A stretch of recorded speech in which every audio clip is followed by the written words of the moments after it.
Hello guys, this is your friend and we are back with a new fanfic. Which is what if the most unpredictable ninja built a harem in the DxD world, part 2. And if you enjoy this fanfic then please press the like button and subscribe to my channel for more fanfic like this. And now start the fanfic. Nonaka Yuki was a well-trained hero. That was a belief that many in the hero tribe held in good authority, at least in terms of her generation.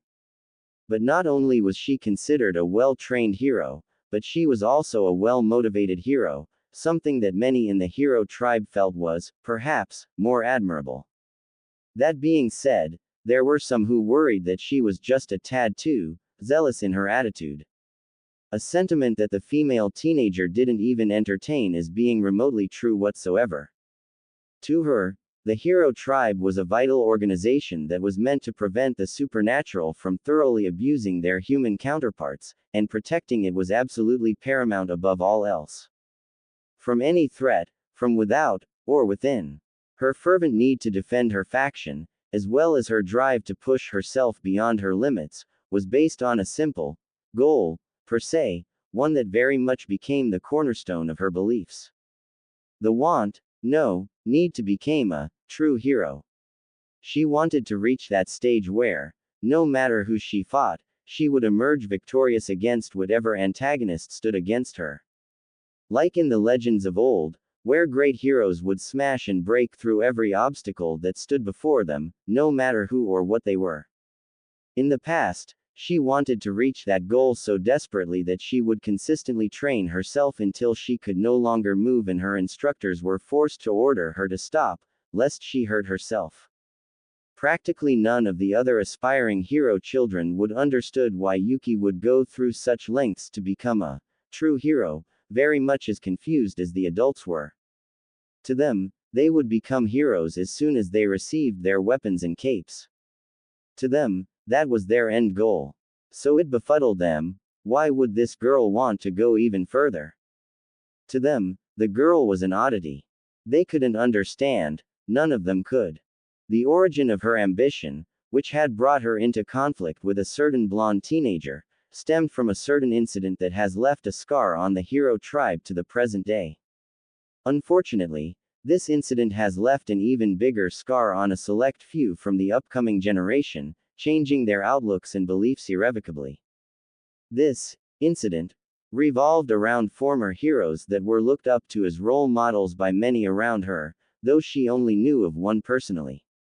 They were the heroes that would change the world for the betterment of humanity, and one in particular was widely thought as the future leader of their faction, such was his skill and talent. That prodigy was everything that she wanted to aspire to back then, a beacon to aim for with the rest of the hero children. Those that came before couldn't understand the sting of betrayal that ran deep, and those that came after wouldn't understand that pain of loss. She was Nonaka Yuki, and she was a hero that would never let an incident like that happen ever again. From within or without, not from him, and not from the blonde boy that had the gall to act innocent in front of her. The hero made the first move by raising her sword, Sakuya, up high, before slashing downwards in her enemy's direction, seemingly for no reason. At least at first it seemed so, as the maneuver was made while she was nowhere near Naruto for her steel to make contact, but the green wave that coalesced from that movement spoke differently. Moving out from the razor edge of her katana, a green sickle-like wave sped towards him, made up of some unknown energy. It was new to him. But it wasn't a problem for him anyway, so no worries. Naruto easily sidestepped the wave, the energy close enough for him to feel its heat as it passed, before moving to walk towards his opponent with hardened eyes. Yuki narrowed her own eyes at the blonde, clenching the hilt of her blade a bit tighter. He was not taking this seriously. She would make him regret that decision shortly. Twisting her arm, the hero viciously swung her sword, making several more slashes while charging at him to engage him in close quarters combat, aware that that's where they both excelled in. But she also knew that she had an advantage due to her knowledge about his abilities, compared to his lack of knowledge. Since he wasn't taking this seriously, she would use this chance to remove what she believed was his one true advantage, that speed of his, by keeping him in close quarters. Little did she know that Naruto was more interested in watching how she fought compared to actually fighting, as he figured by this point that conflict with the hero tribe was a likely possibility by this point. One of their members was attacking him right now after all. So, in case Naruto had to face an even tougher opponent than Nonaka, it would be nice to see how these heroes fought. So far he wasn't really impressed. Yeah, she had a strong sword, no doubt about it, but that was pretty much all she had so far. Then again, he also knew that she was still holding back a little for whatever reason. The real fight would begin soon. Naruto ended his musings by twisting his body around to dodge the incoming green waves that would have hit him if he hadn't moved, immediately bringing a kunai out from under his right cuff to defend himself as he moved, enhancing it with wind chakra so that he could block the slash that was aimed at his hips from Nonaka Yuki's Sakuya, catching it before it made contact. The Bluenet immediately ducked when Naruto brought another kunai from his left cuff to stab her torso, only barely managing to respond in time, and kicked out her foot to knock out his legs from under him. In turn, the blonde jumped up from her attempt to trip him up and soared over her head, stopping himself short as he threw his hand out and grabbed the crown of her head with his limb. Like that, he was literally hand-standing on top of the hero's head. Before she could even register what he had done, the young man quickly pushed himself off of her head, flipping over her, and kicked the back of her head as he moved away, knocking her onto the hard ground all the while. Crashing down and sent sliding, the teenaged female forced her fingers into the ground to slow down her fast movement, successfully doing so after a few parseconds. Quickly getting up and turning to where she last saw her erstwhile enemy, getting back into a defensive position and looking at him with wary eyes. This wasn't going as well as she'd hoped. He was moving faster than she expected. Or rather, he was moving at comparable speeds to his fight with those stray devils, but whenever he had to dodge her attacks, his speed would increase a bit in those exact moments. Just enough to make sure he ended up unharmed from her attacks as a matter of fact. In those exact instances, he would become a blur to her. Such an increase shouldn't be possible, unless he was holding back. No, that was illogical. She saw how strong and fast he was when he fought those stray devils before, all while aiming to save the devil princess and her succubus. He would have no reason to hold back then since he was fighting to save them. The only reason he would hold back in such an instance would be if he noticed her spying on them during the battle, but that couldn't be the case since he was surprised by her knowledge about his intervention. So how was he moving faster? Was she, perhaps, overthinking this? Was he doing this on purpose in order to confuse and distract her? As Yuki continued to hesitate due to her own doubts, Naruto raised an eyebrow at her new cautious approach. Hey, what's wrong, Nonaka-san? I thought you were gonna beat me.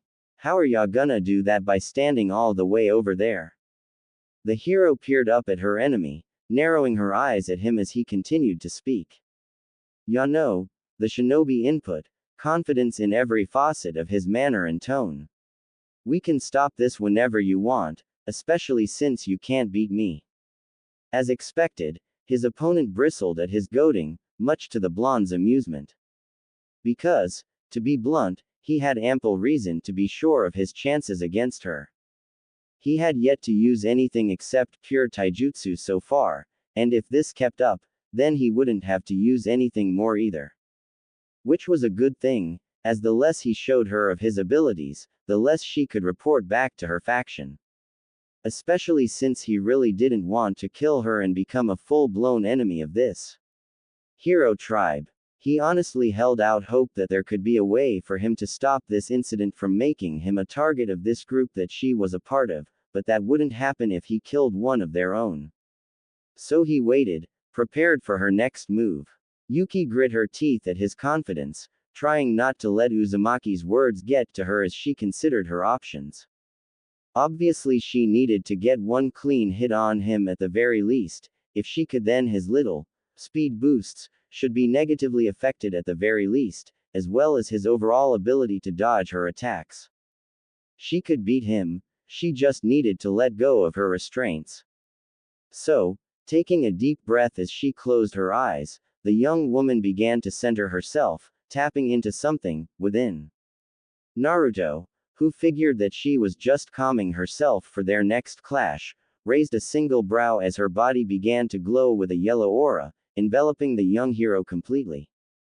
That aura pulsed as it surrounded her body and quickly dispersed after a few moments, with Yuki standing at the same spot as before, completely unchanged.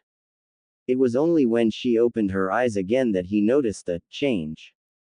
A change that temporarily brought back memories of red eyes and spinning tomos. Thankfully, for the sake of his sanity, her eye color didn't change, but her eyes had gained a new appearance thanks to what looked like a pair of crosshairs that were placed over her pupils, with a circle conjoining in the middle. Naruto couldn't help but feel that the fight was about to change. Eye powers tended to do that. For a half second, the brunette didn't make any move whatsoever, content with holding his eye, before she finally spoke again. Congratulations, Uzumaki Naruto. Nonaka Yuki started, genuinely impressed by her enemy's speed. You have forced me to rely upon my trump card, as your abilities obviously outclass my own by this point. Clutching her katana's handle tightly, she continued, the edge of her lips twisting upwards a bit. My hidden power. Very few have faced me with my true sight in battle, and only 2 have actually managed to defeat me with it activated. I hope, for your sake, that you've prepared yourself for a hard fight. Naruto blinked, not responding one way or another, having faced way too many eye powers back in the elemental nations to truly be intimidated. Honestly, he should be a little wary, but all he really felt was a sense of exasperation at this new eye power. So, splitting the difference, he decided to simply end this all in one shot by moving at speeds she couldn't follow, not letting her eye powers give her a chance to turn this battle around. With that in mind, Naruto charged in with clear supersonic speeds and aimed a fist at the hero's stomach, keeping her crosshairs in sight, making sure that she didn't try anything funny with those eyes. Strangely enough, as he kept eye contact, her focus remained on him, reacting to him, aware of his movements. Something that shouldn't have been possible at his current speeds. Yet, to his shock, before his fist could connect with his opponent's stomach, she managed to tilt her body away from the blow, leaving the blonde to swing at nothing except air. Reacting quickly, he pulled his fist back and launched his leg to the side of her head, keen to end this in a flash. She wasn't giving him that chance, however, as she just as quickly ducked under his attack, dodging it just like the last one. Except now she brought her blade out to occupy the space that her head used to be in, allowing the blonde's leg to slam into the business end of her weapon. But Naruto wasn't having any of that, opting to aim his foot at the very side of the blade, aiming to kick it at its flat side in order to knock it out of Nonaka's hands. A move which Nonaka herself moved to make sure to use to her advantage, turning her blade just enough to make sure his foot slammed onto its sharpened edge, aiming to incapacitate. And, for a moment, it looked like it really would incapacitate him, as the foot continued to approach. Until, at the last moment, when the errant limb halted right before it made contact with the knife edge. A standstill immediately followed, with neither opponents moving for a breath of an instant. That changed quickly, with the hero deciding to go all in and swing Sakuya around to cut into her enemy's limb. Naruto, grinning, totally expected that. Using his other foot, which was firmly placed on the ground, he pushed himself backwards as he retracted his other foot, allowing Nonaka Yuki to overextend herself as she swung at the spot where his extended limb used to be. Allowing himself to fall backwards at the sudden movement, the shinobi got into a handstand on the ground before he could hit the ground and aimed both of his legs at the flat side of the girl's blade, and knocking it harshly away from its original trajectory. Stumbling from the sudden move that nearly ripped her weapon away from her grasp, the hero found herself unable to continue her assault, leaving Naruto the chance to back up and backflip back up to his feet. Blue eyes peered back to the stumbling female, narrowed in suspicion. How could he not? Nonaka Yuki was not this fast before, yet not only was she fast enough to respond to his moves, her moves suddenly became much more crisp and calculated after she got those eyes. It was obviously because of her changed eyes, but what exactly did they do? Impressive, Uzumaki-san. Yuki spoke up, getting up from her down position to face the blonde again. You were much more faster than I gave you credit for, but as you see, I have the speed to keep up now, and it's only a matter of time until you make a mistake. Listening to the teenage girl's boasting, Naruto had to quietly admit that whatever she did was effective, but he also knew from experience that no power was perfect. Her so-called true sight had a weakness, he just had to find it. And he would. Without warning, the shinobi charged at Yuki once more while throwing his kunai at her as a distraction, intent on closing the gap between them. She dodged it as he expected, but seeing her widen her eyes at his tactic, as well as noting how she only narrowly dodged the little knife as it clipped some of her hair, threw him off. What happened to all her speed just now? Naruto cursed the fact that he couldn't publicly carry kunai and shuriken. He could have really used some right about then. Unfortunately, while he still had one more on him, he didn't want to throw his other kunai at his enemy, as he still needed it to help him curb his opponent's blade advantage. So he had to deal with it for now, annoyingly. Regardless, Naruto was already on top of Yuki by the time she had turned her attention back to him, using his distraction to full effect. Caught his eyes with her own, the hero quickly slid her body to the right to dodge the blonde's downward kick, retaliating with a vicious slash by her katana, which just so happened to release a wave of green energy at its very edge. Forced to back up, lest he get cut, the shinobi attempted to raise his slammed foot from the ground as it impacted the spot where Nonaka Yuki once stood, trying to back up from the attack, aware that he had to move quickly before his opponent managed to take advantage of his bad position. Through the cloud of dust that the blonde picked up, Yuki moved to do just as Naruto predicted and slashed her sword towards Naruto's right side, aiming for clear bisection. But, to her surprise, the other human raised both of his hands out while tucking his kunai in between two of his fingers, then slammed both limbs onto the speeding flat edges of the deadly katana, halting its movement. Uzumaki Naruto had just caught the blade between his hands. Nonaka Yuki, with her eyes wide, just stared at the phenomenon with slight disbelief, never seeing such speed before in her life with a single exception. Naruto just grinned at this, amused if anything, before he viciously lashed out with his left foot towards the girl's stomach, taking advantage of her stilled body.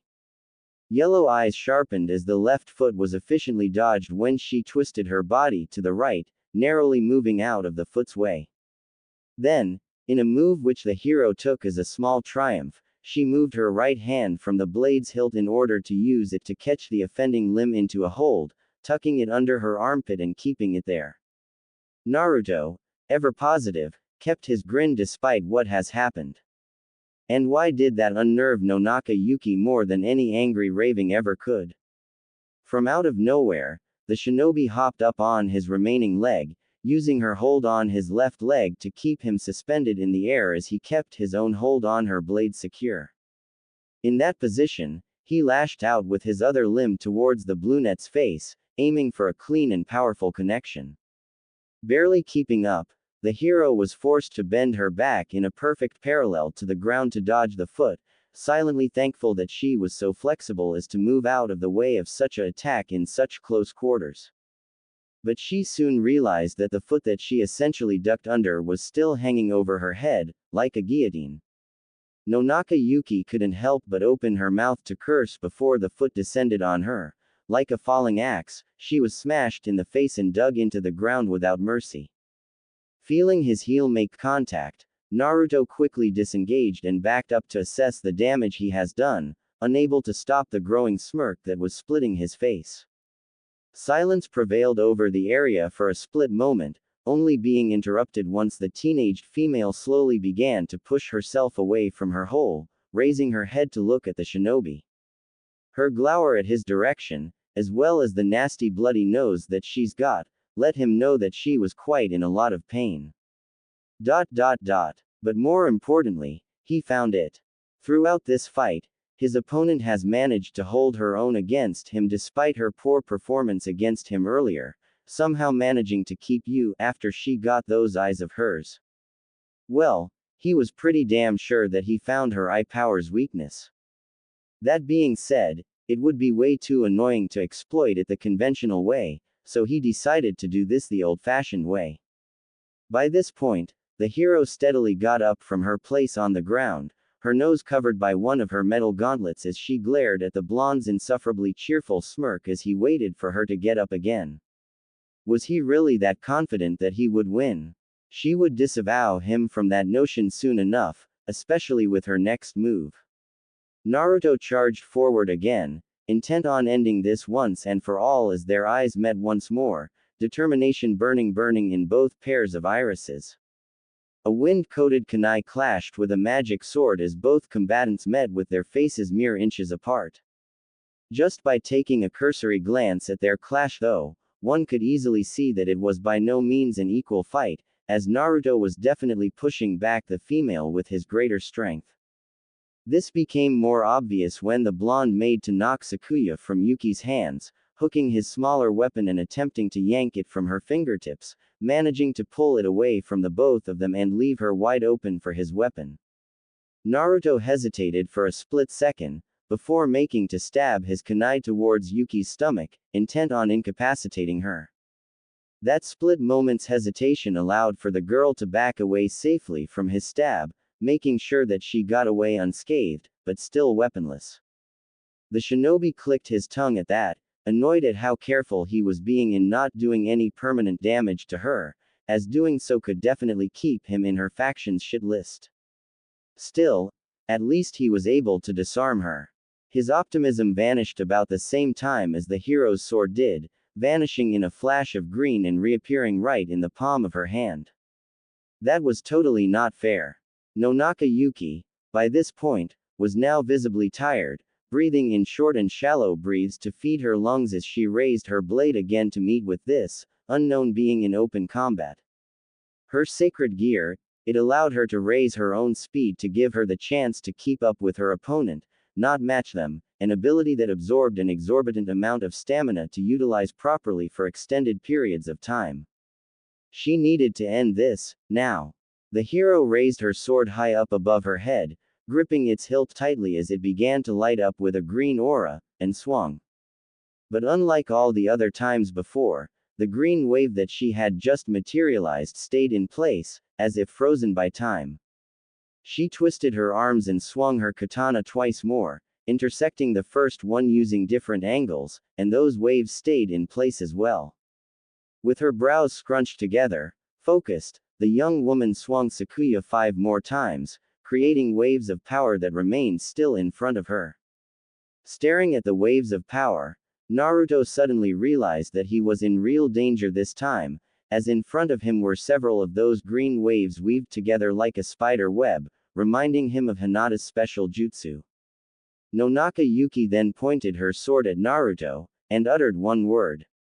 Fire. As if the green waves were given life by the singular command, the series of sword slashes moved forward and soared towards the shinobi at frightening speeds, each wave propelling the other to faster speeds as they remained intersected.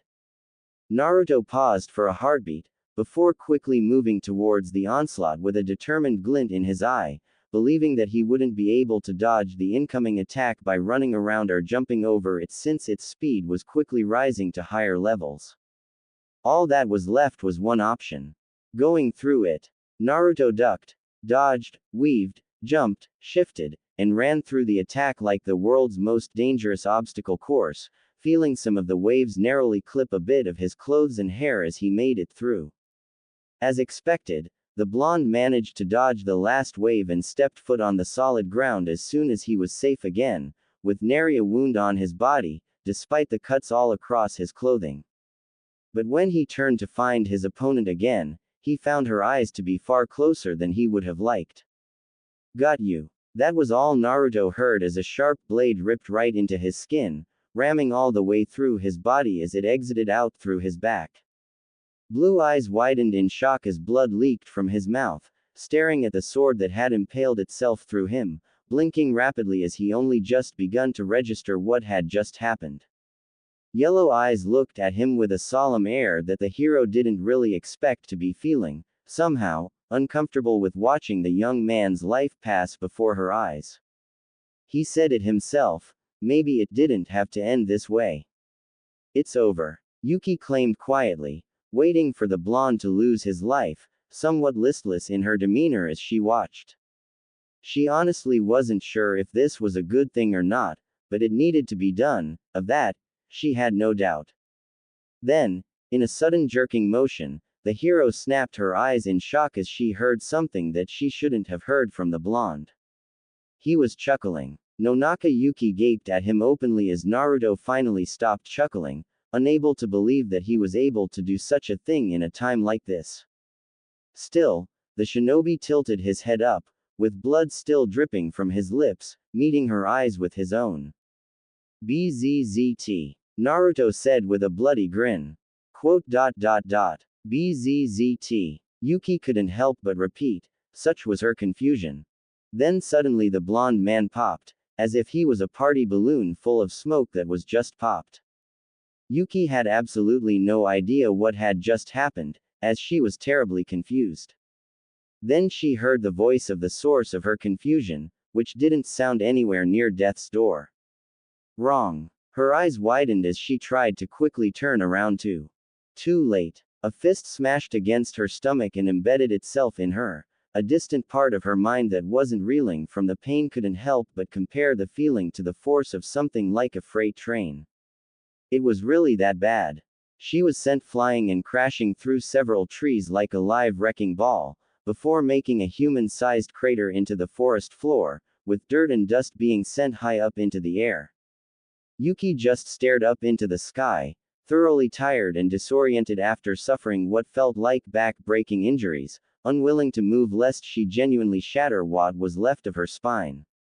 Also, she couldn't help but think that speed types never punch so hard. That meant that he wasn't just a speed type, yet another thing that she learned about Uzumaki Naruto that she should have before this fight. She continued to stare at the sky listlessly until she saw a flash of blonde hair, aware of who it was. Uzumaki Naruto walked out from the bushes to reach her fallen form with a small grin. She couldn't help but notice that he had no stab wound. How? Yuki asked with difficulty. Everything hurt, just moving her lips felt like hell at the moment. Naruto just nervously scratched the back of his head. An old technique of mine, it's called Kage Bunshin no Jutsu and it allows me to create copies of myself, he answered easily. To him, honestly speaking, it was fine that he told her about this, since she just saw it in action anyway. That being said, he wasn't gonna tell her the fact that he could make a lot of them, or that they share intel when popped. He had to keep some things to himself.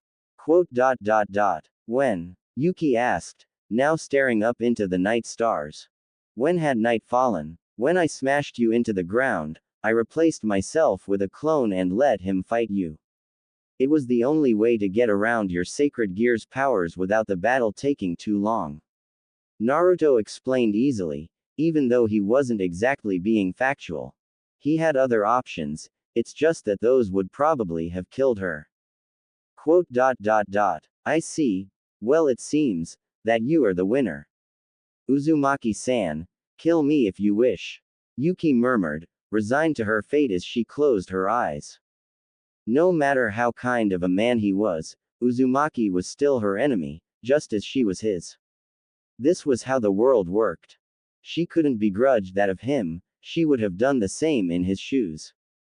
Everything was silent for a moment as Nonaka Yuki waited for the inevitable blow, faintly feeling herself unwound from the worries that plagued her about her faction.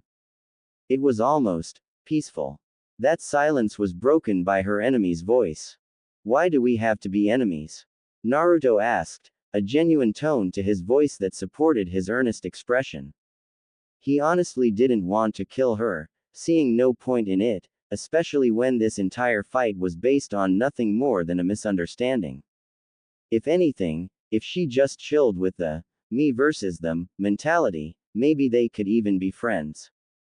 Yuki opened her eyes and stared at Naruto, a faint bit of incredulity coloring her orbs as she answered him. It is impossible. I am a hero and you are an ally of devils. There is no middle ground. Naruto shook his head and leaned down towards her, unable to agree with that line of thinking. Isn't it a hero's duty to do the impossible for the betterment of those they protect? Naruto asked with a frown. He didn't know much about the history of this world, but he was sure that the word, hero, wasn't different from his world's version. No, the duty of a hero is to protect humans from the supernatural. Yuki replied quietly, having no idea where was he going with this. Naruto regarded her for a moment before turning away to look to the stars.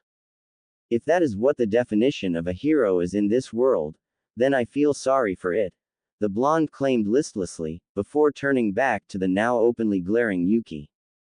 A hero is a person who does their best to protect the weak against the strong, someone who stands for justice, someone who stands for peace.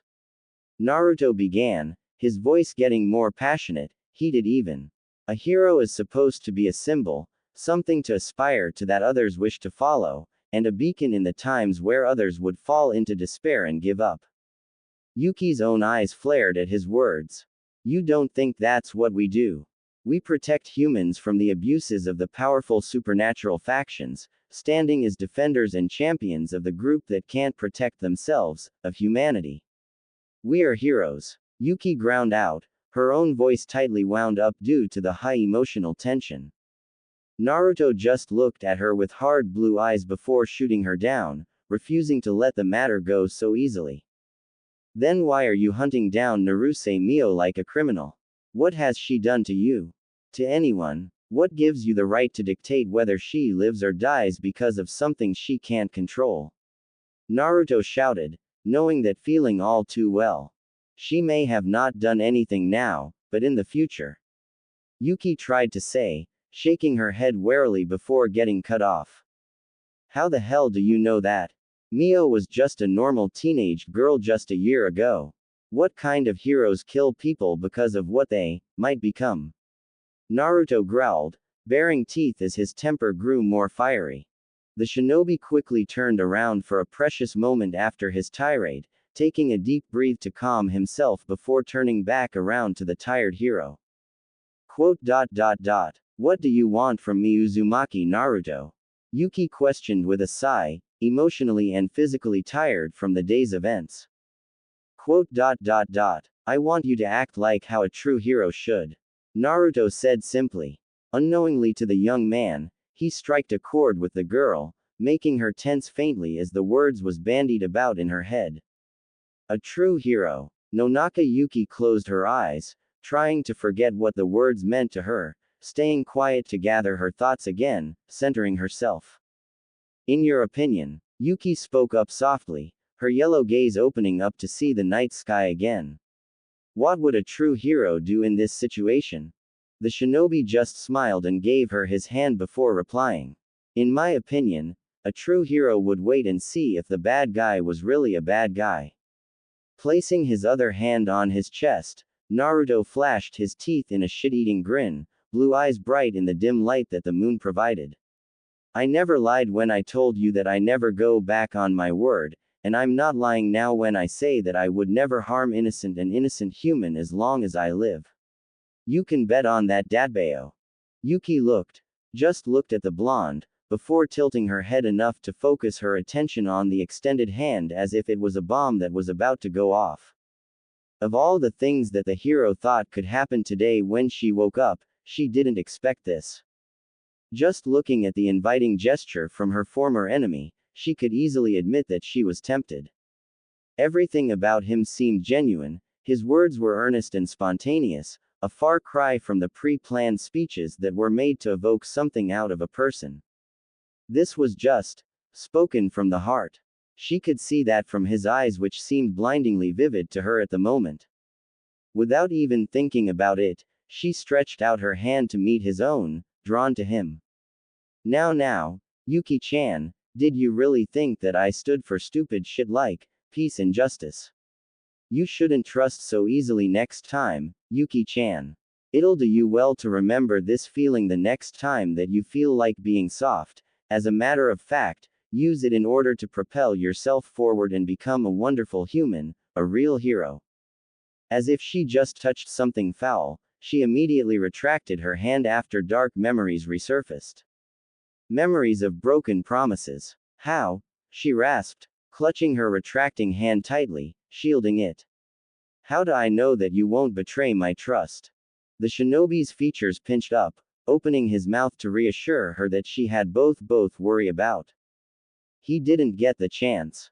Your words feel genuine, but I've been fooled by the charismatic words of bad men before, she claimed solemnly, on guard. So, how do I know that your words actually mean anything? Even as she was speaking, Yuki's features were becoming more wary and leery. How do I know that you won't betray my trust?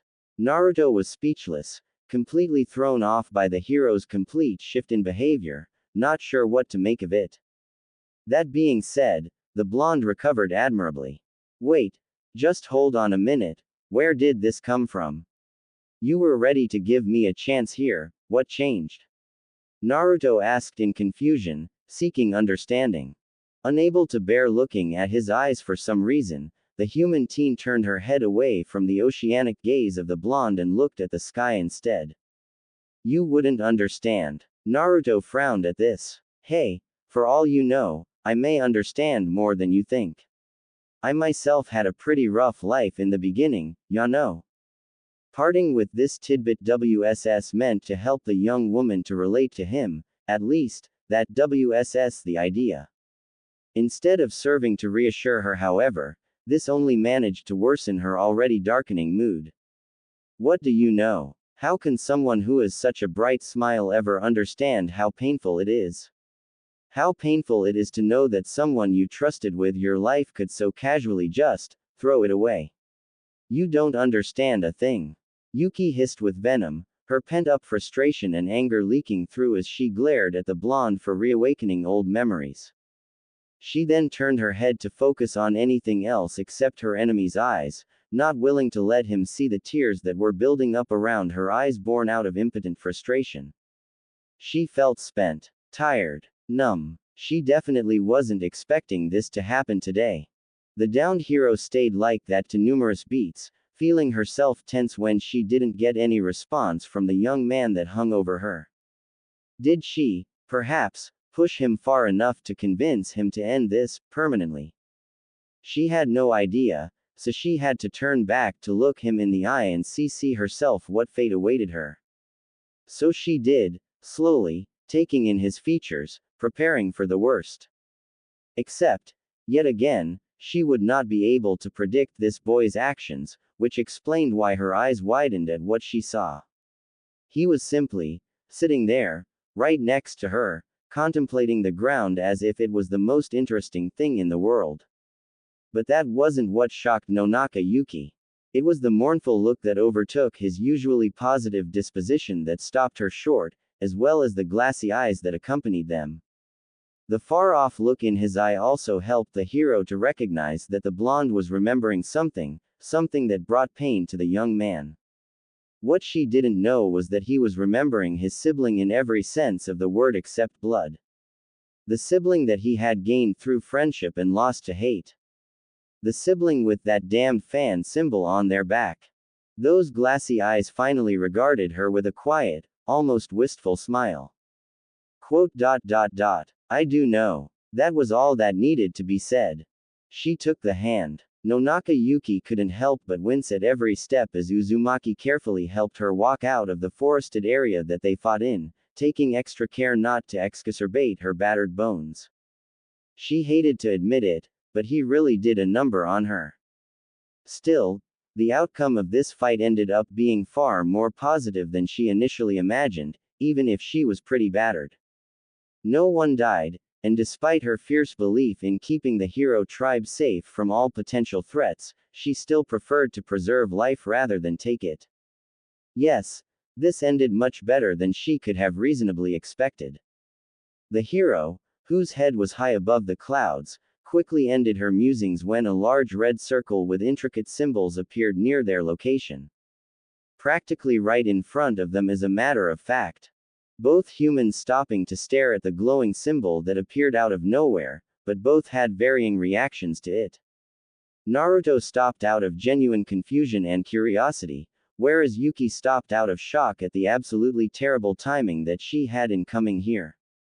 Yuki just sighed at her misfortune. There went her cover in Kuo Academy. Out of the magical circle that illuminated the dark forest with crimson light, was none other than Rias Grimori and her peerage, emerging from it with the assurance and confidence befitting those that were at ease in their territory.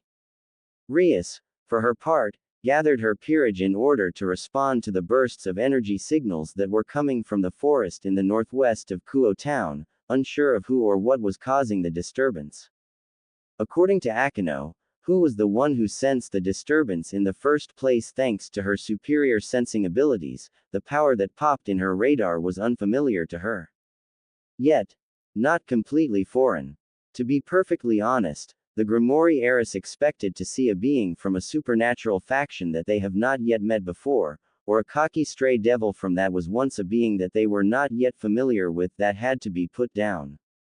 Either or seemed plausible, which was why she was going to have Kaneko use her advanced and sensitive eyes, nose, and ears to find out more before they engaged with this possibly hostile intruder. At least, that's what she was planning on doing until she noticed that they were being stared at as soon as they entered the forest. To be blunt, she did not expect to see was the boy that Sona and herself were interested in, Uzumaki Naruto, who was holding a battered girl that wore the Kuo Academy uniform. She could do nothing except stare at the rather bizarre situation before realizing that two humans have just witnessed a transportation magic circle, something that was not supposed to happen. But before she could even try to salvage the situation, she noticed all of the damage that had been done to the forest around her. There was definitely a fight that occurred around here, but where were the combatants?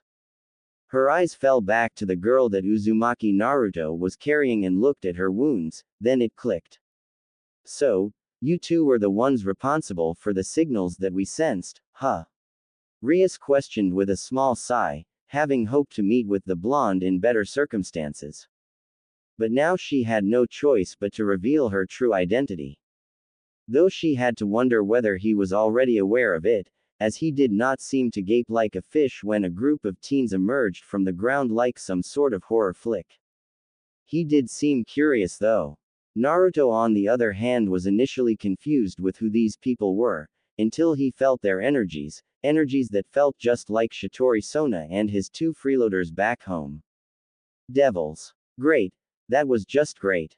And, in accordance with his luck, he guessed that the beautiful crimson-haired girl was someone important to boot, besides probably being the leader of the group. Greetings, to the two of you. It seems that we found ourselves in a unique position, haven't we, Uzumaki Naruto-san? The red-headed girl began rhetorically, an enigmatic smile touching at her lips. Naruto narrowed his eyes at that. He has never introduced himself to her yet, so how did she know his name? Undeterred by his rising wariness, the young devil continued. I think that considering the circumstances, that it would be best for us if we talked about our rather unique situation.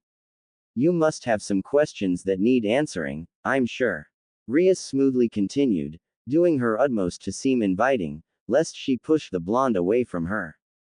Though she wasn't sure what had happened in the forest, she was far more focused on the young man in front of her for the time being, seeing a golden opportunity. Remembering his curious gaze on them when her peerage first arrived, she was willing to bet that Naruto didn't know much about the supernatural, so speaking with him about this would be a great way to, at the very least, make him see that she wasn't an enemy. And, as she figured, she saw the young man's interest get piqued, if only faintly. Yuki coolly regarded the Grimoire devil and then glanced back at Naruto before speaking. Perhaps, it is best if we speak in private as well, Grimoire-san. The wealthy high-class devil blinked, shifting her attention to the young woman by Uzumaki Naruto's side. She genuinely forgot that she was there. I apologize if I seem rude, but who are you exactly? You seem somewhat familiar, and you are wearing the Kuo Academy uniform, but I don't recall. Rias frowned, tilting her head to the side. It seems that she's a student in our school, but we haven't really met in any official capacity, Bushu. Akino supplied helpfully, side by side to her king.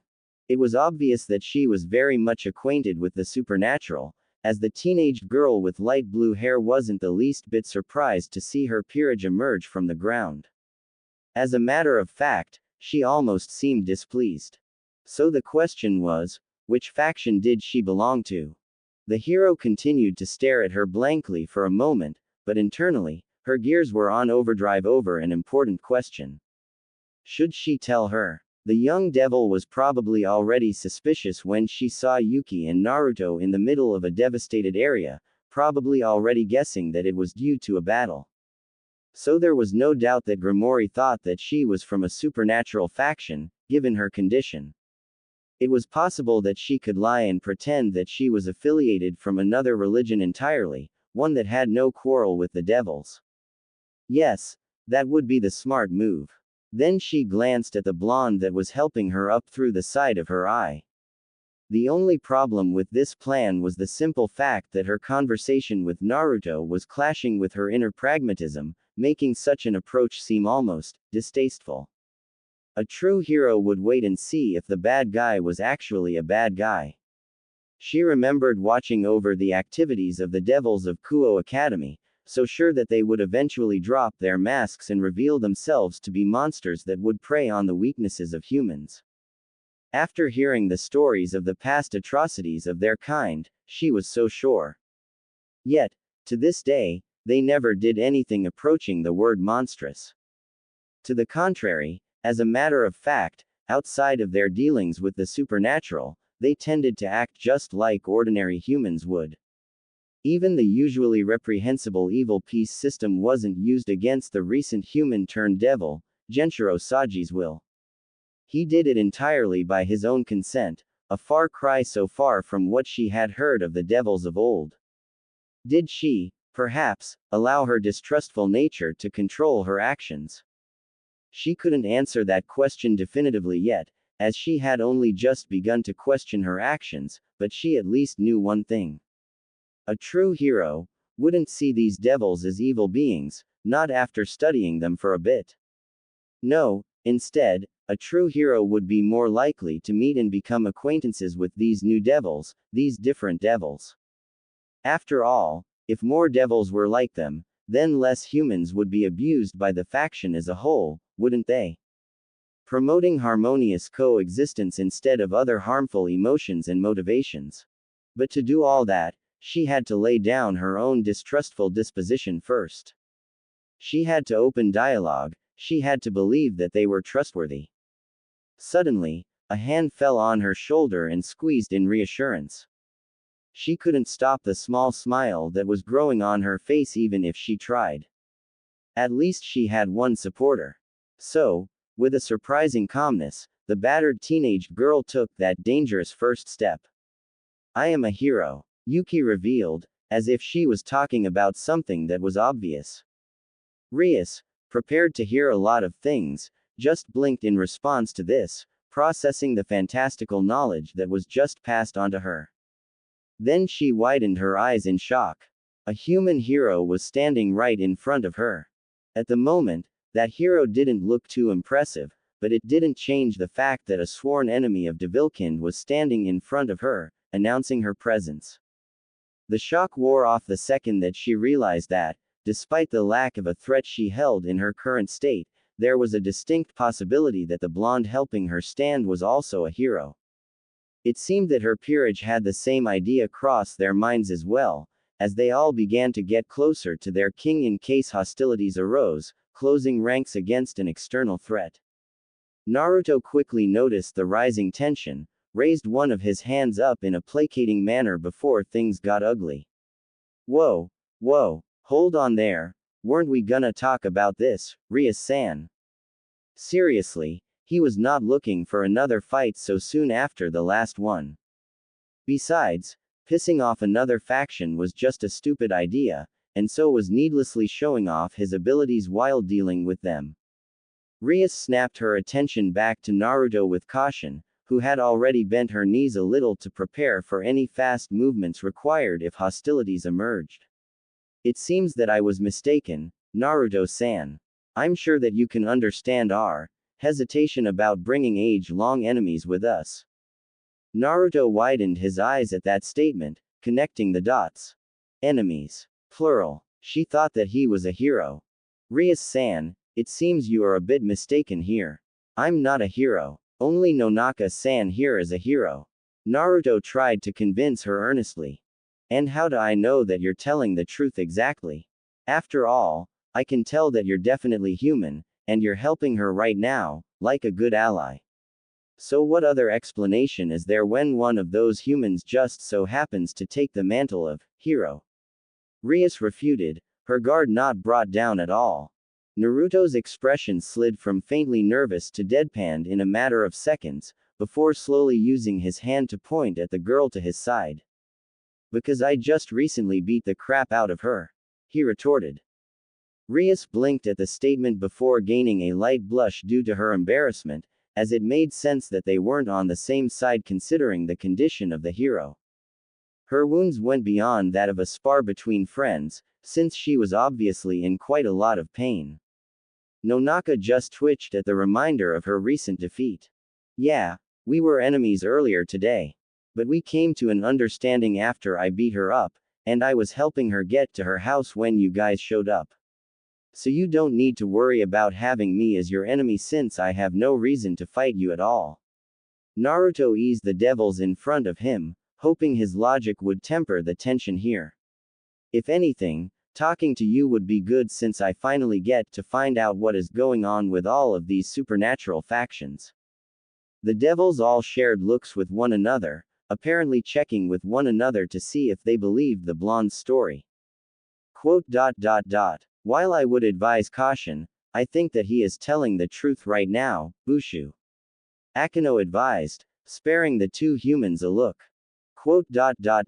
Not lying. Kaneko agreed, her powerful ears at work. Heartbeat is stable, not speeding up. The Grimoire heiress said nothing as she listened to her two peerage members' counsel, moving her eyes back and forth between Naruto and Yuki. She quickly made her decision. Very well, we will trust in your sincerity and believe that you mean us no harm, Naruto-san. We will all go back to my club room in Kuo Academy and go over our interesting circumstances. Rias said finally, aware that she was taking a huge risk by taking them back to her home base. Then again, maybe not. After all, if all she had to fear was a beat-up hero, then the combined forces of her peerage would be more than enough to overwhelm her. Of that she was sure. It was the one that gave her the wounds that she was worried about. Idly waving her hand, the redhead reactivated the magic circle underfoot in order to transfer everyone back to the orc base, where they could speak without fear of any normal humans listening in. The crimson circle then expanded, enveloping the ground under all those who were present. Then, in a blinding flash, they were all transported away. To their lack of knowledge though, it failed to transport another soul who was watching nearby, attracted to the battleground like the Grimoire group was.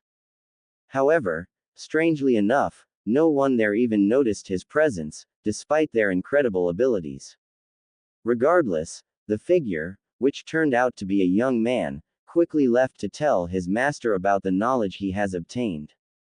Naruto blinked as he fell on his butt when the transportation was over with, along with Yuki, who was also now sprawled on the floor, moaning in pain at her sudden reacquaintance with the ground. All the devils in the room looked on with amusement as the humans slowly stood back up, getting over their sudden and unpleasant feeling of being teleported. Naruto, ever curious about the supernatural, looked around and took note that the room he was in was pretty damn spooky and dark, utilizing candles and incense instead of light bulbs and air fresheners. Honestly, it's sorta what he would expect from a bad guy's lair, especially with all of the fancy furniture that was definitely not oriental in style. Naruto decided to take this time to study all of the devils there, having the chance to do so. There was a young woman with a buxom figure with very long black hair and violet eyes, standing besides the obvious leader of the group, probably as a second in command or something. Her hair, which was incredibly long, was tied in a long ponytail which reached all the way down to her legs, held thanks to her badass orange ribbon. There was another girl that was of similar build with Maria. She had hazel eyes and white hair which was styled in a bob cut except with several strands hanging on the sides of her face which was reaching her shoulders. The only male devil here was a good-looking guy with short light blonde hair and gray eyes. He had a mole under his left eye and carried himself like one of those gentlemen that Naruto read about. All in all, a very varied group of people. That wasn't even counting the apparent leader of the group. Grimoire Rias, or was that Rias Grimoire, was a young woman that had a similar build with the girl with the badass ribbon. She had long crimson hair, a couple of shades darker than Mio's which stretched to her thighs, and an ahoge that was defying gravity. She had green-blue eyes which was currently shining in amusement at the human's wandering gaze. Naruto finally ended his examination of the group and decided to start things off. Okay, so what is a devil, exactly, Rias-san? Naruto asked to get things started. Almost as if a switch was turned on, the room suddenly gotten slightly darker with the lights becoming dimmer. The remaining light gave the devils on the other side of the room an almost eerie presence with the darkness covering parts of their faces. Naruto wondered if this was a thing with devils as he remembered Sona-san and her glasses. They just seemed to like their theatrics. Well, Uzumaki Naruto, to be blunt, devils are beings that live in a different dimension known as the underworld, chosen by the founder of our species, the original Mao. We are all, essentially, the descendants of the original Lucifer and his band of rebels against heaven, who utilize magic to combat our enemies. We are very powerful beings, Naruto-san. Rias explained, her tone getting lower as she continued. Yuki narrowed her eyes at this blatant admission of her species' power. What was Grimoire up to? Just because she acknowledged that she wasn't all bad didn't mean that she trusted her to not use certain situations to her advantage. Naruto, oblivious to the change, nodded for her to continue. Devils have been fighting their biblical counterparts and sworn enemies, angels and fallen angels, for at least 2,000 years in a conflict simply known as the Great War. The conflict has only in recent times been called off due to a ceasefire, but the devil population has been decimated due to the many years of fighting. The problem has only recently been solved due to the introduction of the evil peace system. Rias claimed with her eyes locked onto Naruto's. The hero, wary at first, just found cause to be even more concerned as the devil emphasized her people's need for new blood. Connecting the dots in her head, the young human felt something click in her head when she finally realized what Grimoire was aiming for. She was trying to get Uzumaki Naruto into her peerage. Clenching her teeth together, Yuki was about to take a step forward to warn him but stopped herself short. As much as she hated to admit it, Grimoire wasn't using any magic or anything of the sort to influence him in any way, except through words. Despite how she was loath to admit it, she had no right to interfere in this instance. It was times like these that she hated her own moral compass. Naruto just stood there, soaking up all this information as Rias continued her explanation. The concept of a peerage, a term to describe those who are made subordinate to a king, was born from the evil peace system. The system itself uses chess pieces to change the genetic makeup of an individual and turn them into a devil and a servant of the possessor of the evil piece. For humans, it makes them far more powerful than what they were originally due to the fact that devils are naturally more stronger than humans, as well as live far longer.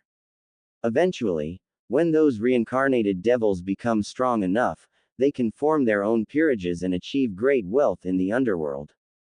Rias said with a sly turn of the lips, eyeing the blonde's features for the telltale signs of interest.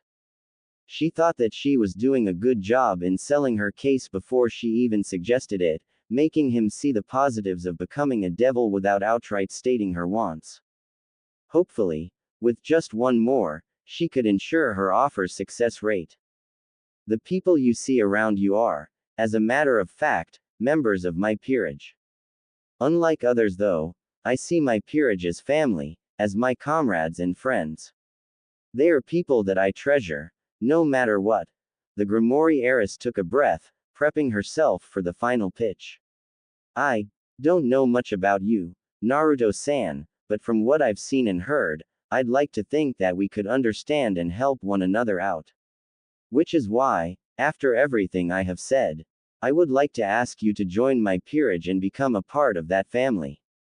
By this point, the Grimoire heiress looked like the pitch-perfect example of a confident older woman who had her fingers wrapped around an inexperienced younger boy, exemplified by her borderline coy smile. What about her offer wasn't attractive? Longer life, more strength, promise of camaraderie and respect. She was sure that he would accept her offer. Nah. And when he did, she could. Huh? Rias asked, dumbfounded. Her visage of confidence and experience fell apart completely at the stupefied expression. Did he just say no? Yuki, on the other hand, stared at Naruto with wide eyes, shocked and more than a little pleased that he rejected the redhead's offer, though she honestly wasn't sure why. Well, all of that sounds nice and all, but won't I have to give up being human?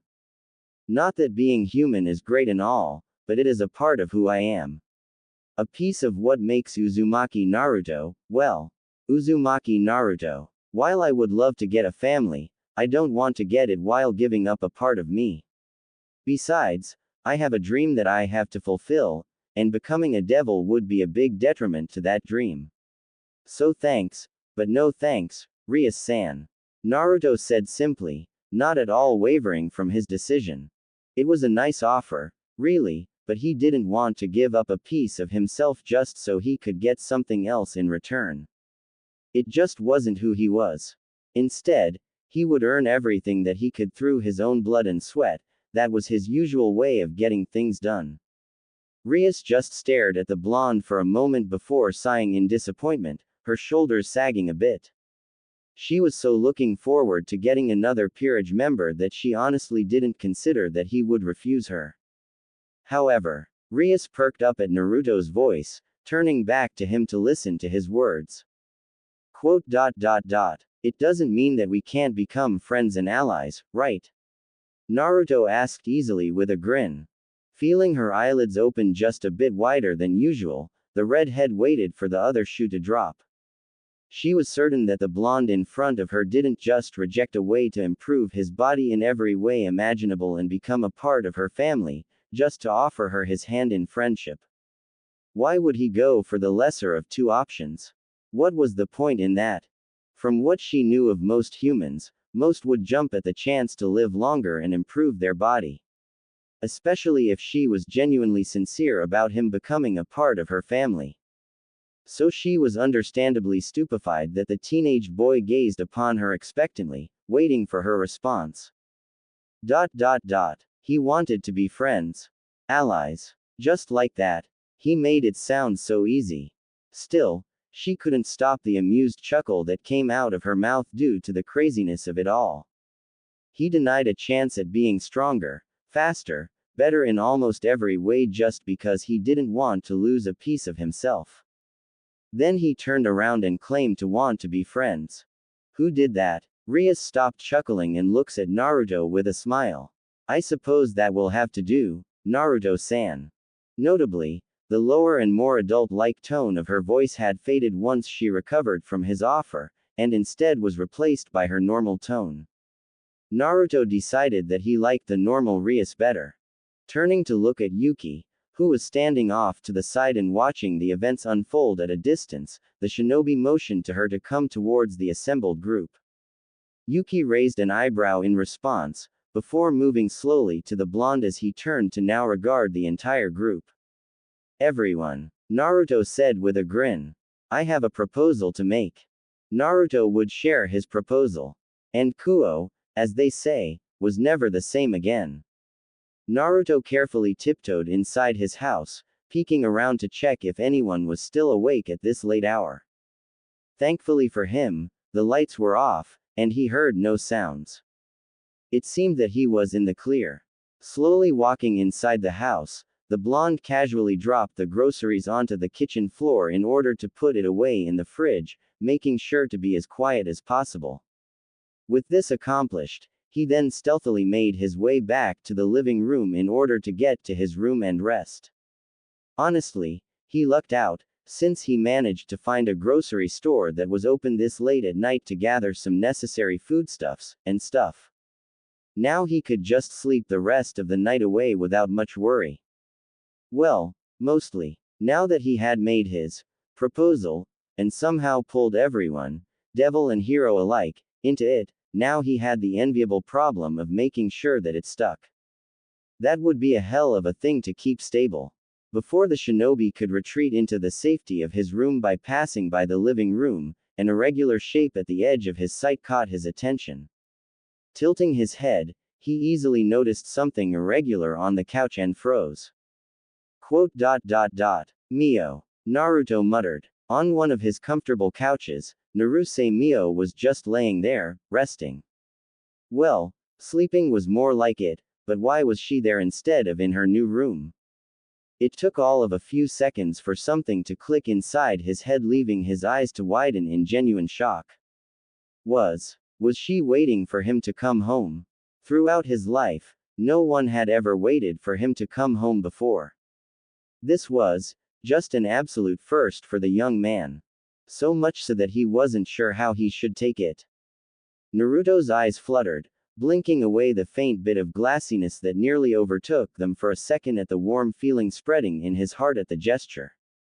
Rebounding quickly, the youth shuffled past her and went to his room, grabbing a spare blanket to place on the resting red head. Cutting himself off mid-action, he thought better of it and snagged two. Returning to the living room, he then placed one on her and tucked her in softly so that she wouldn't wake up. Then he went to the chair that was next to the couch and sat down. Keeping himself silent, he then placed the blanket on himself and grinned fondly at the girl on the couch. Thanks a bunch, Mio. Naruto remarked as quietly as a whisper, settling into his seat to fall into the confines of sleep. His last thoughts before he drifted off were of acceptance. As far as he was concerned, these two freeloaders could stay as long as they needed. If he couldn't bring himself to regret saving the two devils in the forest on that fateful day, which seemed so long ago, then he probably never would. To many people, the area that a certain wealthy young devil was traversing would be considered to be cold and dank. Even to him it was so, as he wasn't used to dealing with desolate and unforgiving accommodations until recently. But then again, why would he? He was a high-class devil after all, so he deserved only the best the underworld had to offer. But he would tolerate it. Or rather, he had to tolerate it. His life was at stake if he made his benefactor upset. Even though the young devil did all he could to earn his new master's favor, it just seemed that he never held his loyal servant in such high regard at all. Peering through the opening in the end of the hidden cavern that he was traversing, orange eyes narrowed, a calculating glint within their depths. Maybe he could change that after this meeting. Reaching the end of the cavern, the youth halted in front of a shadowed figure that was standing tall on an elevated position in front of him, surrounded by the darkened area that helped protect his anonymity. Not even a devil's sensitive eyes could quite pierce through the shadows to see his features. Face to face with his benefactor, the high-class devil bowed his head deferentially, waiting for his lord to speak. And, what have you discovered that is so important as to drag me away from our base of operations? The deep voice rumbled. To the young devil, it felt like the air itself shake in accordance to his lord's voice, his own body trembling in response.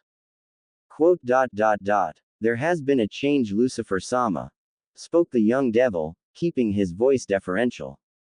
As of now, there is another individual that has decided to protect the daughter of the original Lucifer, and he seemed powerful, Lucifer-sama. His pride was strong, but it was nowhere near as strong as his sense of self-preservation. Who? So the girl has another that is willing to back her, Very well, for now, it is of no concern. Is the sisters of the current Mao still in Kuo? The voice asked. Yes, they still reside in Kuo town.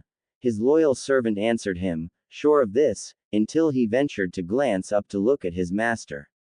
Quote dot dot dot. Pardon me for asking, Lucifer-sama, but what are you planning to do with them? Of course, he was referring to the younger siblings of two of the current Maos, Lucifer and Leviathan. But seemingly deciding to ignore his servant's query, the powerful being known as simply Lucifer turned away from the lower devil, sounding almost whimsical when he spoke.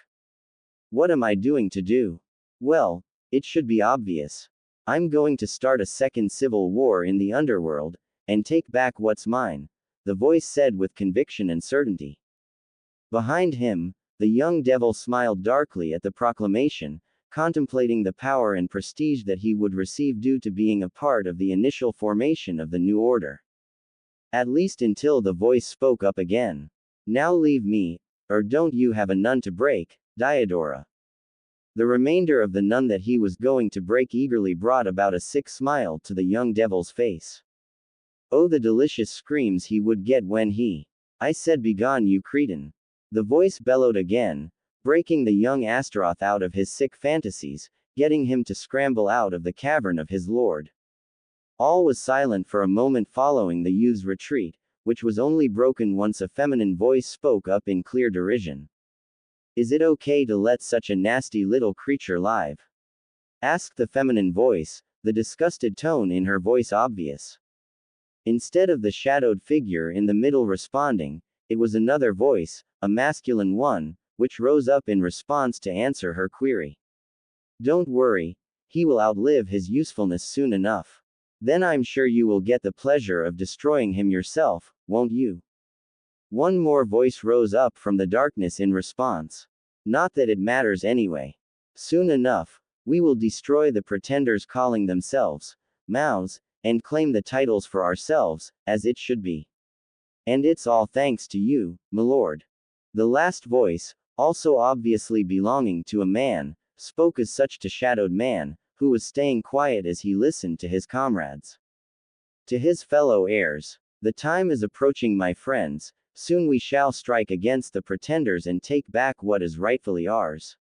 Our government, our underworld, our people. Prepare yourselves accordingly. The cloaked man finished, his determination to complete this task as crystal clear as the stars in the unseen night sky. As one, his companions hidden in the shadows enthusiastically voiced their support for the strongest among them. For the man that they unequivocally trusted to bring forth their dreams. Naruto's eyebrow was twitching periodically as he stood outside the classroom. He was currently holding buckets up with both arms as some sort of punishment for skipping too many classes. Considering this was forcing him to miss even more material in the class, he thought that this was a stupid punishment. Nothing will ever beat Iruka-sensei's big head jutsu in his eyes. Everything else was child's play. The blonde heard the classroom door slide open as the balding teacher stuck his head out and glared at him. Oi oi, he only missed what?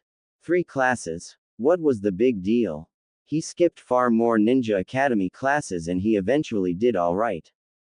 Naruto consciously didn't mention the fact that he was held back 3 times. Uzumaki, you may come back inside. I hope you have learned your lesson when it comes to skipping class. Keep this up and you will become a bum on the street, the teacher said harshly before making way to let him pass. Naruto rolled his eyes in response at the threat.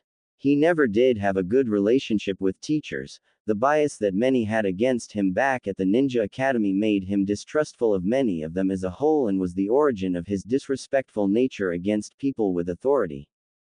The blonde just cheerfully acknowledged the teacher and walked back into the classroom completely unrepentant, much to the teacher's frustration. All of his classmates looked pretty amused by the exchange as it seemed that Naruto's reputation was set by his actions. Many in Kuo seemed to have the impression that he was a bit of a delinquent, but that he was a very friendly one that just thumbs his nose at authority. In short, many students, girls especially, seemed to have an impression that he was a bad boy, with his attitude and whisker marks on his cheeks. Apparently he had a boyish charm, or something like that. It was honestly the first time he was hearing this ever. He never heard such things about himself back in the elemental nations. Many of the boys who would have been jealous of the blonde were instead ensnared in Naruto's ever-positive personality. Now he was apparently just another bro, whatever that meant. So he was decently popular, nowhere near the prestige that the great ladies, or the prince, enjoyed, but he didn't want such things from Kuo. Nice words were more than enough for him. The blonde sat down on his chair right next to the window and prepared to ignore history class again. He even prepared to use his own bag as a pillow. He was all set before he felt an annoying poke in between the sensitive juncture between his ribs and thighs. He ignored it and tried to sleep before feeling the poke again. His eye twitched as he became determined to ignore the poking. After what must have been the 5th poke in a row, Naruto finally gave in and peered at the girl next to him who was holding the offending pen. What? Naruto asked irritably. He was going to fall asleep either by getting bored or by resting on his bag. The bag was more comfortable, so he wanted to sleep. No one liked having their sleep interrupted, even though he didn't really need it. Pay attention, this will be on the test tomorrow, Yuki said as she gave the blonde a steady stare. She was still the class representative and wanted to make sure that Naruto had a good education, even if he wasn't a normal person by any stretch of the imagination. Naruto deadpanned at her and attempted to go back to sleep, but Yuki was not the one who interrupted his sleep again. This time it was the teacher who slammed his ruler onto his desk to wake him up. Naruto had an irritated expression as he stared up unflinchingly at the now red-faced instructor. Is my class that boring for you, Uzumaki? The teacher practically hissed at the blonde. Naruto wanted to say yes, but that would imply that he was sleeping because he found the teacher boring. The problem was that even if he wasn't boring, the shinobi would still go to sleep. He simply had no reason to memorize any of this for the future. After all, he was going back to the elemental nations and restore peace like the greatest hero that ever. His daydream ended when the teacher slapped his ruler upside Naruto's head, which caused the boy to just pout at his teacher for making him lose his train of thought. Ah, come on, sensei. It's not like I'm ever gonna use this crap, Naruto complained, and for the most part he was probably right. But to anyone else it sounded like the same weak excuse that a lazy teenager would make when having to memorize stuff they don't like. The teacher just sighed in return and then glanced at Naruto's neighbor. Yuki noticed the teacher's gaze and raised an eyebrow. What was that about? Later after class, Yuki found out and was given a new mission. Naruto. No. Naruto, this is for your own good. Let me help you. I don't want help in this of all things. Several students were looking on in curiosity as Uzumaki Naruto continually denied the request of the young girl behind him. It was lunchtime and he promised to eat lunch with Mio since this was her first day here. It has been a few days since the meeting with Rias and her peerage had been concluded, with neither Mio or Maria being alerted to the fact. Both were still wary of the devils that go to Kuo Academy and were trying to avoid them when necessary. However, it seems neither of them knew a thing about Yuki and her involvement with the hero tribe. So this was a good chance to at least introduce the hero and Mio. Hopefully they could create a lasting friendship with each other. But first things first, he had to guide the persistent hero to Mio. But seriously, what was this about her becoming his tutor? That has to be the silliest thing he has heard in a long time, but it seemed that Yuki didn't agree. Naruto. Yuki tried to say but was cut off just as quickly. No means no, Yuki. I don't even know why you care so much about my grades. It's not like it's going to matter any. Naruto stated crossly, repeating himself several times was beginning to get on his nerves. Sensei asked me to tutor you to get you reacquainted with the subjects that will be on the test tomorrow, Naruto. As the class representative, it is my duty to help a fellow student and friend. Yuki responded simply. Naruto was still slightly surprised by Yuki's new demeanor after their clash in the forest. She was a hell of a lot calmer and friendly, in her own way anyways. There were times where she would offer her help at the most awkward of times and with the most awkward of things. He really should have seen such incidents coming when she offered to give him a massage after he complained of back pains in the middle of the street. The looks he got from several pedestrians were as embarrassing as one would expect. The thumbs ups he got didn't help. He supposed that it probably had something to do with the fact that she was probably socially awkward. After all, she was training to be a hero most of her life, right? So that would explain it, since she probably had few friends. He just wished she chose better times to offer her weird requests. Naruto shook his head for a second in order to forget the weirdness his life took recently. He actually had a question he was meaning to ask Yuki for a while now. But first he had to move away from the wandering eyes and ears of his classmates.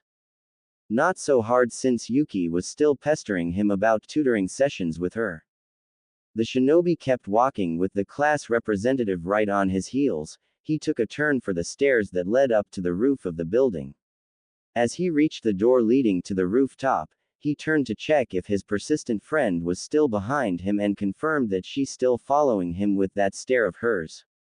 He ignored it and pressed onward to the rooftop where they could have the private discussion he wanted. It was also where Mio wanted to meet up for lunch later. But since her class was at the bottom floor, they had a little bit of time before she arrived. He faced Yuki again with intent but was forced to look away again at the very heavy stare she was giving. What the hell, she was even more insistent than usual. Gee, she was even making sound effects. Just how determined was she? Naruto sighed and decided that this needed to be dealt with. Yuki, why do you want to tutor me so bad? I know you have your responsibilities, but surely other people wouldn't go so far or be so persistent in tutoring someone else. Naruto said. While they were friends now, it was still strange. Yuki stopped her staring for a moment to contemplate her friend's question. Why was she being so persistent? Was it because she felt that she owed him?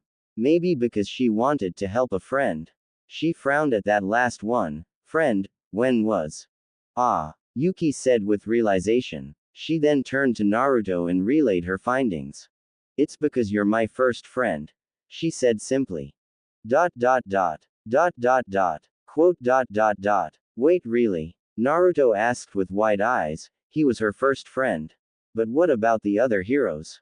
But before Naruto could voice that thought, she continued. When hero children first start their training, they are taken in by an established hero to become their sensei. I lost my sensei and was eventually trained by my adopted father. For the most part, one would train and study instead of socialize with the other hero children, so you're my first friend. Yuki eventually repeated. She supposed she was just doing what she thought friends did, which was help each other. Naruto groaned at this. So she was really socially awkward then. He never really noticed it since he focused more on her fighting skills rather than her social life. Well, at least one mystery was solved. Now to the next one. Hey Yuki, I have a question that I think is pretty important. It's about our fight in the forest, Naruto said, hoping that Yuki would understand why he was asking. Yuki turned back to Naruto with a certain glint in her eye which told the blonde that his friend was up to something he probably isn't going to like. If I answer your question, then you have to allow me to tutor you like sensei asked me to, Yuki said with that glint still in her eye. Naruto deadpanned at the girl for her attempts at milking the situation, but unfortunately for Naruto he didn't have much time left. Mio would no doubt have trouble finding where the roof was since she was new here, but she would find her way eventually. Deal. Naruto said through grit teeth. That hurt much more than he thought it would. Yuki gave him a small smile. In triumph or in gratitude he really wasn't sure. What do you wish to know, Naruto? Yuki asked, obviously satisfied. Naruto just HMPHED and asked his question. How does your true sight work? Naruto asked with a small frown. Yuki returned the frown with one of her own at the question. Why ask her this? I don't understand. You figured out its weakness during our battle. So you should know how it works by this point, shouldn't you? Yuki asked, somewhat unsure of why Naruto asked her this question. She then widened her eyes when a thought occurred to her. You really don't know. Then how did you know to not look into my eyes? Yuki asked with incredulity. Naruto rubbed the back of his head sheepishly, then responded. That's just it. I didn't. I just knew that as long as your face wasn't in my general direction, then for some reason your power turned off. Naruto said, shrugging helplessly. Yuki just shook her head in disbelief. The hero looked at Naruto for a moment before beginning her explanation. She had nothing to fear from a friend after all. True sight is a sacred gear that inhabits my blade, Sakuya. It is a gear that gives the user the power to avoid any of the enemy's attacks without fail. Yuki explained steadily. Naruto was somewhat amazed at such an incredible ability. Yuki simply continued her explanation. The true sight gives the user the speed to keep up with their opponent as long as they retain eye contact with them. All attacks that are done at a certain range are completely blocked or dodged in accordance to the sacred gear. In short, the gear moves your body for you if you allow it to. The weakness you exploited of true sight is the fact that you used that little knife of yours to attack me, which was outside of true sight's range, and that you attacked me from behind with that cloning ability of yours. Yuki said simply. She didn't seem particularly broken up by her loss, but she did seem a little down when she told him the weaknesses of her sacred gear. I get it. So then all I need to do is back you up so that nobody can use those weaknesses against you. Simple, right? After all, friends always got each other's backs. Naruto smirked at her. That earned him a small smile in return. They stayed silent for a little while, just enjoying the quiet contemplation that Naruto's words brought before hearing a voice that broke both of them out of their reverie. Am I interrupting something? Drawled a feminine voice. Naruto snapped his neck towards the voice before a comical sweat drop began to form. Ah, hey there, Imouto. Naruto said cheerfully, much to the ire of the younger girl. The girl was none other than Naruse Mio, decked out in her new Kuo Academy uniform for girls and had her lunch in her hands. Truth be told, Naruto completely forgot about her coming for a moment since he was so concentrated on Yuki's explanation of her gear. Hi there, Oni, Ni-san. Mio grumbled with a glare at the spiky-haired youth. Naruto supposed that she was still upset about the fact that since Naruto announced that Mio was his sister to the student council president, and due to the rules at Kuo, he had to have Mio down as his younger sister from abroad. So they had to publicly address each other as brother and sister, or at least that's what Maria said they should do. She seemed to enjoy this far more than what was appropriate. Nevertheless, Mio has already threatened to kill him 100 times, several times already by now. Ah, the thankless job of being an older brother. I'd like to introduce you to a good friend of mine, Mio. This is the class representative of my class. She has helped me a lot ever since I arrived. Naruto said cheerfully, silently hoping that the two would connect together easily. Thank you for taking care of my stupid Ni-san so well. Incho-san, it must have been tough for you. Mio said with a bow. Not a problem, Mio-san. Your brother may sometimes be lazy and a general menace. But he is a good person. By the way, call me Yuki, please. Yuki said genially. Okay, he didn't want them to go and connect that easily. I'm not that bad, am I, Yuki? Mio. Right. Naruto pleaded with both girls, positive that he wasn't that much of a public menace. They both turned their heads away from him. This just made Naruto to go into shock at their lack of responses. Internally, he supposed that Mio was bound to insult him with snide remarks due to recent circumstances, but did Yuki really have to encourage her? Damn it, you guys suck. Naruto pouted. Mio just giggled slightly in response to his words and Yuki just sent him a small smile. He supposed that he could get used to this peaceful kind of life. Naruto was currently walking towards his next class with the intention of actually taking the class, and not skipping it. He supposed he had to be a responsible student every once in a while, besides he had no idea when the next supernatural emergency would strike. Yes, best to just go to class before his luck struck again. That was Naruto's mental plan, but his thoughts were broken over a dull roar of noise from somewhere far away. That is to say that he heard a lot of screams and yells echoing down the hall. Naruto was pretty confused. This was a normal high school if you excluded all of the supernatural beings who attended here. So what could cause what sounded like a mob out for blood to form? Perhaps it was because Naruto simply skipped too many classes, or maybe it was because he simply lucked out, but he never had the minor displeasure of meeting the infamous 3 perverts of Kuo Academy. While the blonde himself was confused, no one else near the blonde was, and he definitely noticed it. Many boys either sighed or just shrugged at what they considered a fact of life by this point, while the girls shared dark glances with one another in order to confirm whether it was their mortal enemies. Naruto knew the look that the girls were sharing. He has seen such a look directed at his Ero Sennin far too many times during his 3-year training trip. That meant that the trouble definitely revolved around perverts. Yeah, that. Naruto watched in morbid fascination as 3 boys were hunted down by a large mob of angry girls that no doubt felt righteous fury in their crusade against the perverts. All 3 of them were pretty plain looking to Naruto, and his pervert senses that he obtained by hanging around Ero Sennin too much were also going off due to their close proximity. They were all irreconcilable perverts through and through. So Naruto allowed his self-preservation instincts to kick in and stepped out of the way of the perverts and the mob chasing them. So much for this being a normal high school. Naruto mumbled to himself, not really intending for anyone to listen as he watched the group pass. Yes, but I think it is more refreshing and interesting this way, don't you, Naruto-san? Spoke a masculine yet still soft voice. Naruto glanced to his left to see the infamous Prince of Kuo Academy in all of his glory.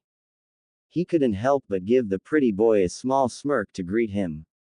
Yo, Kiba-san, what does someone with your prestige want with someone like me? Naruto asked cheerfully. Kiba just waved his hands in a placating manner, thinking that the blonde was serious. No, nothing like that, Naruto-san, I'm just a messenger for Bushu. She asked me to ask you if you're available next period for a private talk. Kiba said with a smile, ever the polite gentleman.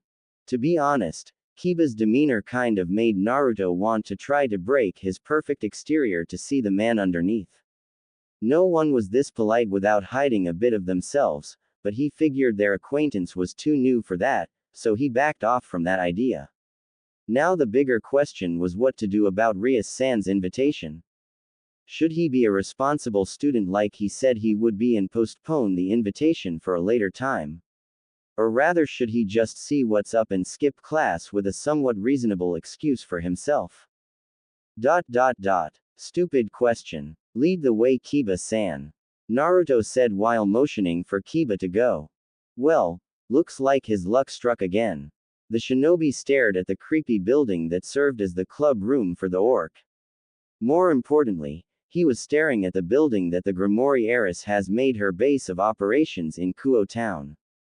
Naruto grinned at that. He actually had an idea with what was up with this crazy world now. After his discussion with Rias-san, a lot of questions he had about the world and more specifically, the supernatural were answered by her. Devils, angels, fallen angels, the Great War, the other known factions across the planet. Yeah, he knew a lot now and that made him very happy. if only for the fact that he didn't feel like he was walking on eggshells all the time anymore. Kiba opened the door to the club room with Naruto on his heels. It was only when he actually entered the room that he noticed something off. Naruto deadpanned. Now I'm not a good person to talk to when it comes to looking deeply into someone else's words, but I thought this was a private meeting, Rias-san. Naruto said with a sweat drop forming. His confusion was based on the fact that all of the ORC members were currently accounted for in the spacious room. Rias looked up from her work at her desk in order to greet the blonde, pointedly ignoring his opening statement. Greetings again, Naruto-san, how are you doing today? Rias started with a congenial smile. Naruto's eyebrow twitched at her completely fake greeting. She kept doing this ever since he let it known that he hated such pointless talking when there was something more important he could do. Or rather, something more fun to do. His impatience might have something to do with Uzumaki Naruto finally spreading his wings again after suppressing it in favor of staying low. But for now, to deal with the she-devil in front of him. Rias grinned a little at his obvious annoyance before getting up and leaning back at the front of her table to face him. Sorry Naruto, your reactions are simply too irresistible to not try and tease you a little. Rias said apologetically, though one gets the feeling that she really wasn't too sorry. This was what a stereotypical Oni-sama would do anyways. Era Bushu, it isn't good if you tease Foxy-kun too much, you know. He may get strange ideas. Akino claimed with a dainty hand covering her smiling mouth. But Naruto-san should be strong enough to take a little teasing from his senpai, shouldn't he, Akino? Even if he can't, this will help him with experiences with older girls. As is my duty as his senpai. Rias retorted with a sly smile at her friend, framing her teasing as help. In response to this, Naruto's eyebrow was beginning to twitch more frequently. They were doing this on purpose. Maybe it was because they were the great ladies, but they were treating him like a sweet little kohai, instead of the badass he was. That is very true, Rias, but Foxy-kun is not only our precious kohai, he's also a little fox. So I think he needs to be treated like a little fox should.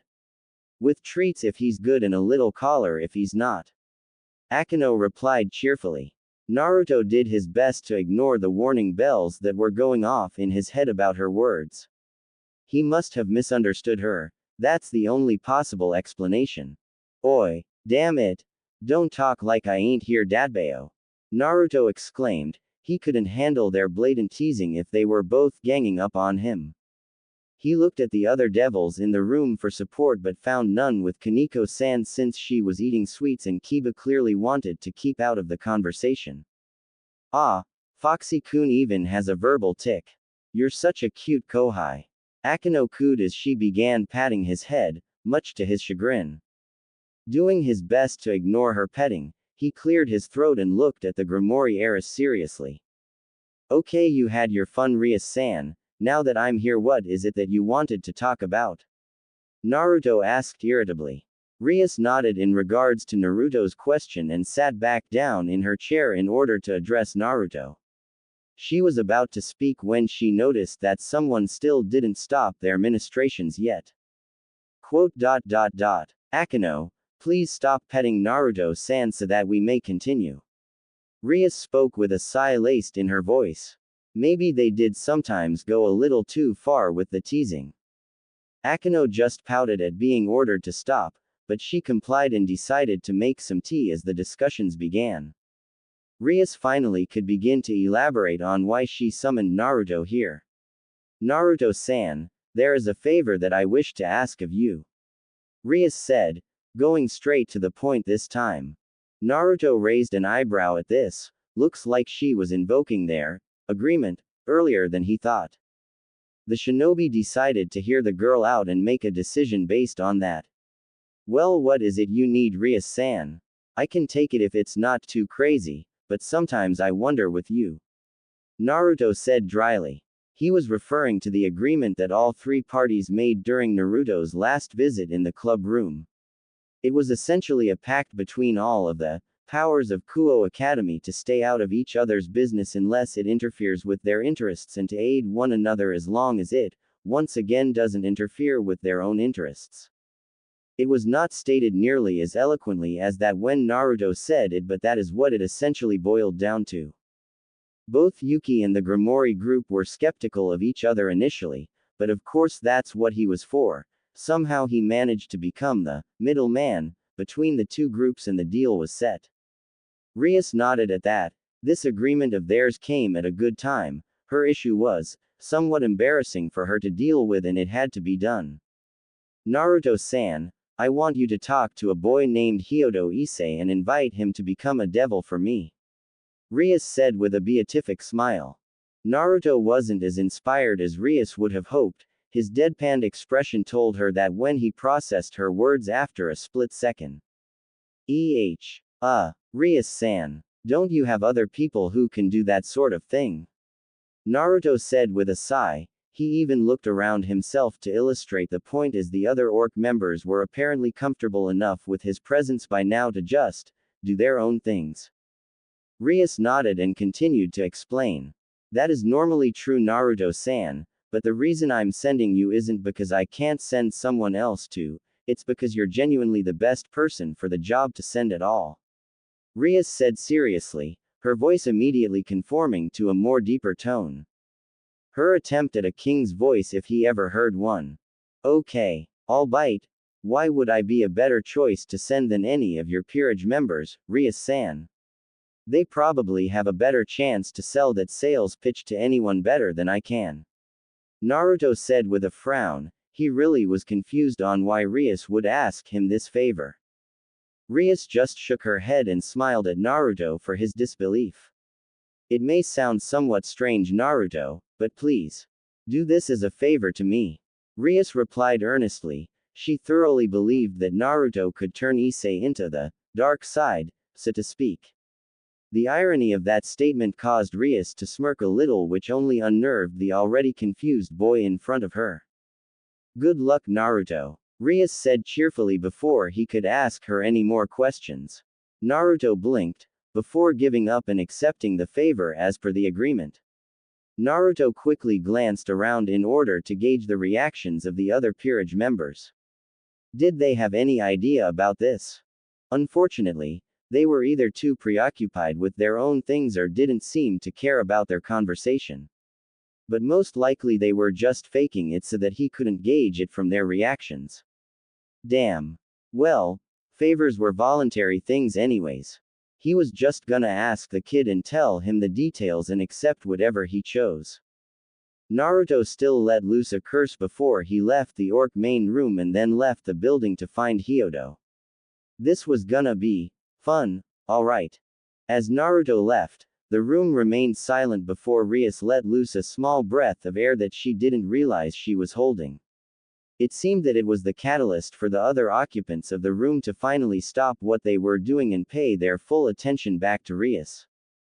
Bushu. Is this really a good idea to be asking Naruto-san a favor from him so early on? Also, why ask him about recruiting Issei? Naruto was telling the truth about not being the most eloquent person to talk to. Kiba began, asking a reasonable question. He wanted to know why his king would ask Naruto, who only recently learned of their existence, to convince Issei to become a devil. Even if Naruto was eloquent, wouldn't it be better if it's someone who knew of all of the perks of being a devil to go and ask Issei? You're absolutely correct, Kiba. But before we go on to this subject further, I'd like to ask all of you something. Have any of you noticed? Rias asked with a serious face.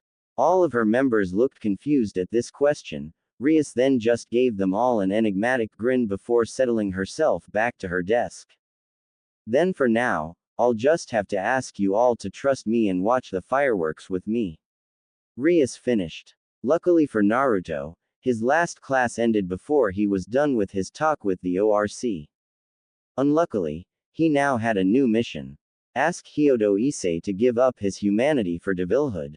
He actually didn't have many moral qualms with this. If Issei was adamant that he wouldn't become a devil, then he would stop and go back to the red-headed devil empty-handed. If he was wishy-washy about turning, then maybe he was at the very least a little unsatisfied with his current lifestyle and could maybe change it to something better. As long as the kid knew what he was getting into, there was no problem. It was then and there that Naruto realized he had a problem, ironically enough. How did Issei look like? Crap. Naruto sighed. Times like these that he wanted to bonk himself upside the head. He really could be scatter-brained at times. So he decided to ask around, maybe someone knew him. But then Naruto realized something else. His last class period ended and his last class of the day was a free period. The shinobi looked around to see if there were any students around to ask, but it seemed they either left or they were in class. So at a minimum he had to wait another half an hour before he could ask anyone. I'll get a bite to eat. Naruto said nonchalantly. He found a decent ramen place a bit south of Kuo Academy. He would go there to kill time before he started his search for the elusive Hyodo. He quickly left the school grounds to head to the restaurant. He couldn't make ramen to save his life, so he depended on this ramen to get him through his addiction before he made it home so he could pig out at Ichiraku's. Just the thought of the food of gods made Naruto's stomach rumble with lust for the food. Yeah, his stomach lusted for ramen. It was that good for him. Naruto was cheerfully taking in the peaceful scenery of Kuo town during his walk, but then he saw something up in the sky that immediately destroyed the peaceful atmosphere for Naruto. No. No. But as much as Naruto vocally denied what he saw, he knew what he saw. Black wings stretched up in the sky beyond what normal humans could see.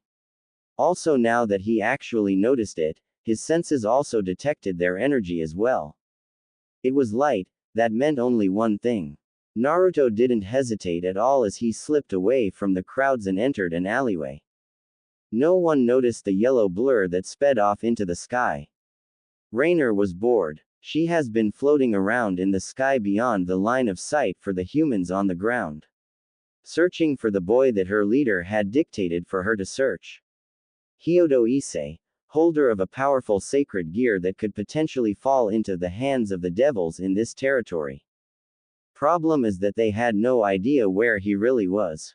This was devil territory. So while they knew that Hyodo Issei was here in this town, they didn't really know where since they had very few chances to thoroughly study the area. So the group nominated her to scout the area, the strongest of her generation of fallen angels to do this. She had no doubt she was going to hear how ashamed her mother was of her weakness. She shook her head of the thoughts and continued to glide around searching for what Satchel said would be a very noteworthy individual. For what exactly she couldn't tell. All those thoughts left her head thought when something that could only be compared by asking the question, how would it feel like to get hit by a plane? She thinks she now knows the answer to that one. Darkness was quickly overtaking her as she was losing consciousness. The last words she heard of her perpetrator were about as random as she could have imagined. Damn it, fallen angel San. This is what happens when you ruin my ramen time dadbayo. What the foo? Then Rainer knew no more. Naruto stared at the scantily clad fallen angel that is now on the roof of a building that he chose to lay her on. She was completely unconscious. Shit. Naruto mumbled, going through a minor panic attack. Naruto knew about the shaky truce between the three factions of the Christianity.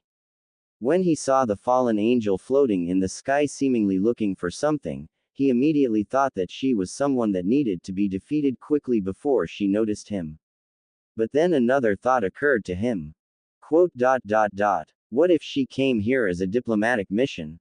Naruto asked himself out loud. That's the source of his current panic. He never dealt with diplomatic crises before and he had no idea how to fix this. Then the proverbial light bulb went off in his head. He knew just how to fix this. He quickly grabbed the fallen angel by the sides and hoisted her up onto his shoulder. This would be tricky, but he can pull it off without it being traced back to him or to the devils. Naruto then made a cross sign with his hands in order to use his favorite jutsu. Kage Bunshin no Jutsu. Naruto cried as a Kage Bunshin materialized next to him and gave him a thumbs up, no doubt approving of the plan in his creator's head. Naruto quickly gave him his wallet, his beloved, Gama-chan, in order to get a few things to make this work. Naruto then left the clone to find the perfect spot for this. Uzumaki Naruto, you are a genius. Naruto thought